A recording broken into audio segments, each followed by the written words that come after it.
गुरु गोविंद सिंह जी के प्रकाशोत्सव पर उपस्थित यहाँ सुल्तानपुर के सभी महानुभावगण, मैं आप सभी लोगों का इस अवसर पर वंदन करता हूँ, अभिनंदन करता हूँ। और इस संस्था के गुरुद्वारा कमेटी के प्रबंधकों ने मुझे यहाँ आमंत्रित किया, उसके लिए मैं आप सभी लोगों का धन्यवाद करता हूँ। साथियों, जब मध्यकाल में मुगलों के आक्रमण के कारण ज़्यादातर लोग धर्मांतरण कर ले रहे थे, लोगों में कुंठा और निराशा व्याप्त थी। उस समय 15वीं और 16वीं शताब्दी में सिख गुरुओं ने देश में एक नवचेतना का संचार किया। हमारे जो सिख धर्म के 10 गुरु हैं, उनका इतिहास वीरता एवं बलिदान का इतिहास रहा है। भारत में सामान्यतः यह देखा गया है कि हमारे महापुरुष या तो बहुत बड़े ज्ञानी हुए हैं, या बहुत बड़े परोपकारी हुए हैं, या बहुत बड़े पराक्रमी हुए हैं। लेकिन जब हम अपने सिख धर्म के 10 गुरुओं की परंपरा को देखते हैं तो पाते हैं कि उनमें दया, करुणा, भक्ति, पराक्रम, ज्ञान, इन सबकी सामूहिक रूप से इनमें एक संगम परिलक्षित होता है। और इसमें ज्ञान, परोपकार, बलिदान, आत्मसम्मान और देशा की जो त्रिवेणी प्रवाहित हुई है, उसमें मुगलों का साम्राज्य घिरा है। आज गुरु गोविंद सिंह का प्रकाशोत्सव, जो पहले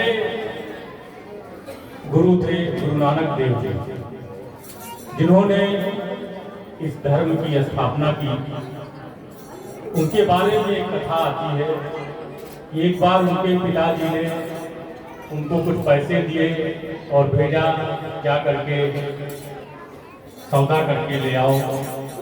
गुरु नानक देव जा रहे थे, रास्ते में कुछ साधु मिले जो कई दिनों से भोजन नहीं किए हुए थे, भूखे प्यासे थे।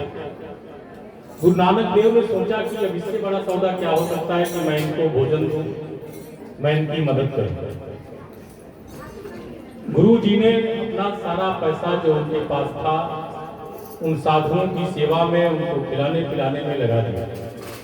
जब खाली हाथ वापस घर पे आए तो उनके पिताजी ने पूछा कि कौन सा सौदा किया आपने, क्या उस पैसों का आपने क्या किया? तो उन्होंने कहा कि मैंने भूखे साधुओं को भोजन कराया और यही सच्चा सौदा है। तो आप समझ सकते हैं कि हमारे गुरुओं में जो परोपकार की भावना कितने उच्च कोटि की थी। आप समझ सकते हैं कि जो लंगर की परंपरा है वो उसी समय से शुरू हुई और इसमें बिना किसी धर्म के, बिना किसी जाति के, बिना किसी संप्रदाय के सारे लोग एक पांति में बैठ करके भोजन करते हैं।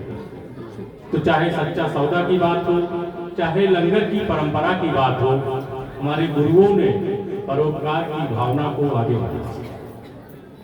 दूसरी जो सबसे बड़ी चीज गुरुओं ने आगे बढ़ाया वो था ज्ञान। कहा गया है कि जो बोले सो निहाल, सब श्री अकाल। अकाल का क्या अर्थ है?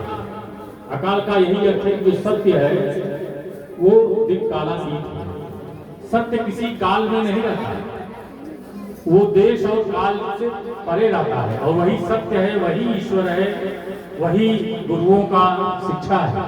यही चीज उपनिषदों में भी कहा गया है, वेदांत में भी कहा गया है। वेदांत में जिस एकेश्वरवाद की प्रतिष्ठापना की गई है, सिख धर्म के हमारे गुरुओं ने उस परंपरा को, ईश्वरवाद को आगे बढ़ाया। कण कण में, हर मानव में ईश्वर का वास होता है, ऐसा हमारे गुरुओं ने कहा। और गुरु अर्जुन देव ने कहा, ज्ञान अंजन गुरु दिया, अज्ञान अंधकार विनाश।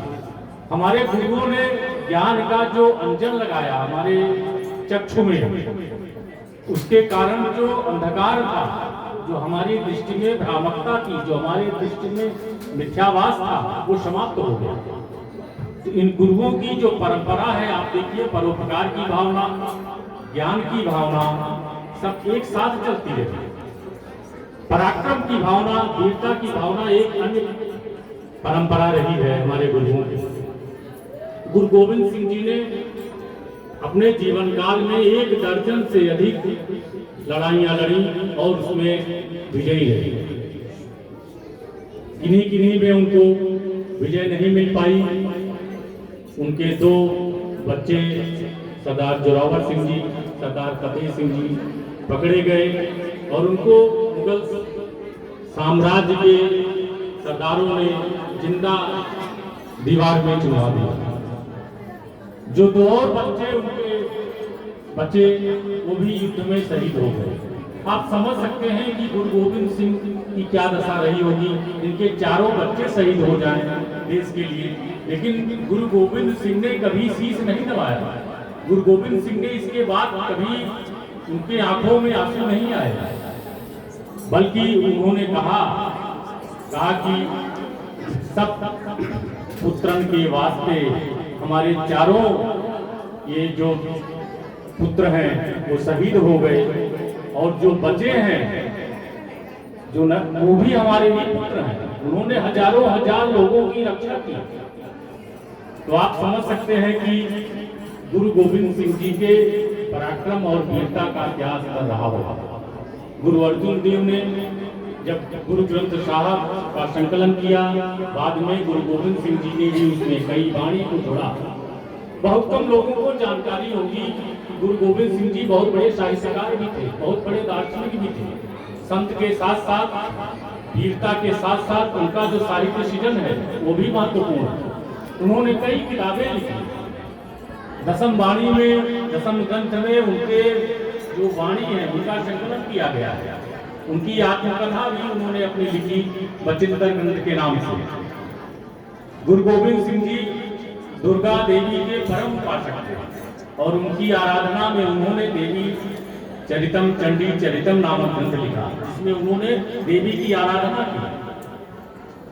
तो हमारे गुरुओं की ये जो परंपरा रही है, जो साहित्य सृजन की परंपरा हो, संत की परंपरा हो, दार्शनिकता हो, वीरता हो, परोपकार हो, सारे मूलभूत जो सद्गुण हैं उनका समन्वय अगर किसी एक में देखना है तो वो गुरु गोविंद सिंह में आपको परिलक्षित होता है। ऐसे महान आत्मा के प्रकाशोत्सव पर्व पर मैं यहाँ उपस्थित होकर अपने आप को गौरवान्वित महसूस कर रहा हूँ।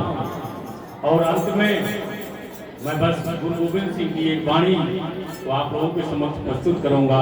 देव शिवा बर मोही है, शुभ कर्मन से कबहु न करो। गुरु गोविंद सिंह जी कहते हैं कि हे देवी दुर्गा, मुझे ऐसा वरदान दीजिए कि मैं शुभ कार्य करने से कभी पीछे ना हटूं और जब भी मैं युद्ध में जाऊं दुश्मनों का छक्का छुड़ा दूं, दुश्मनों को पराजित करके ही लौटूं। इसलिए गुरु गोविंद सिंह जी ने जो समाज के लिए, देश के लिए कार्य किया वो बहुत महत्वपूर्ण है। 1699 ईस्वी में उन्होंने खालसा पंथ की स्थापना की। सनातन धर्म और संस्कृति की रक्षा के लिए खालसा पंथ की स्थापना हमारे इतिहास की एक महत्वपूर्ण घटना थी, जिसमें उन्होंने पंच प्यारे 5 लोगों को अमृत छका करके पंच प्यारे खड़ा किए और उनको गंगा, कृपाण, ये 5 वस्तुएं दे करके उनको सुसज्जित किया और समाज सेवा के लिए समर्पित कर दिया।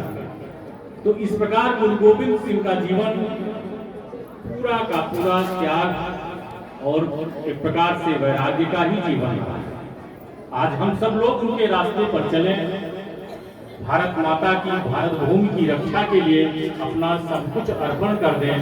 इसी के साथ मैं अपनी वाणी को विराम देता हूँ और